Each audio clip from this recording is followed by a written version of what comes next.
Morning everybody, welcome to day 61 of my 365-day iPhone video challenge. I am just sitting in the lounge waiting to board a Eurostar as I'm off the path today to speak with Renault, which I'm looking forward to very much.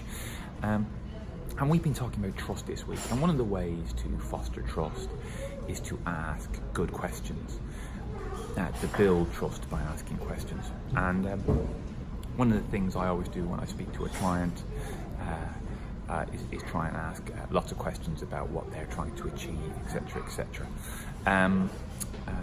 But if I'm working with small executive teams, I like to try and ask not only the leader of the team, but actual team members some questions as well. And I have three questions I normally ask. Now, these three questions I didn't come up with. Actually, they were told to me by a friend and colleague, Eddie Gleason. I think they're brilliant and I use them a lot, and they're really powerful and useful to build trust. So the first question I ask is, what's the biggest priority for you personally right now?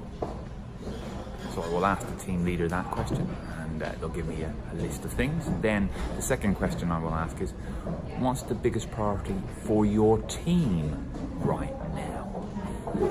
And the difference between the personal priority and the team priority is always really interesting. Sometimes they align, sometimes they are completely different. And it's always fascinating to see that. And then the third question I will ask is, what will success of this event look like for you? i.e., how do you know this event will be successful? And they give me a list of things about what they're looking for to get out of the event. All good stuff, all really useful. I then try and go and talk to the rest of the members of the team, and I ask the same three questions. And it is always fascinating how on many occasions what the leader thinks are the priorities for the team and what the team thinks are the priorities for the team can be radically different. And it's a really useful exercise if you can do it, because it can really help focus the mind for your event. It also promotes a great discussion before an event, when you can go back to the team leader and say, actually, I've spoken to your team and this is what they've said. So how do we combine both so everybody in the team feels involved and gets what they want out of the event?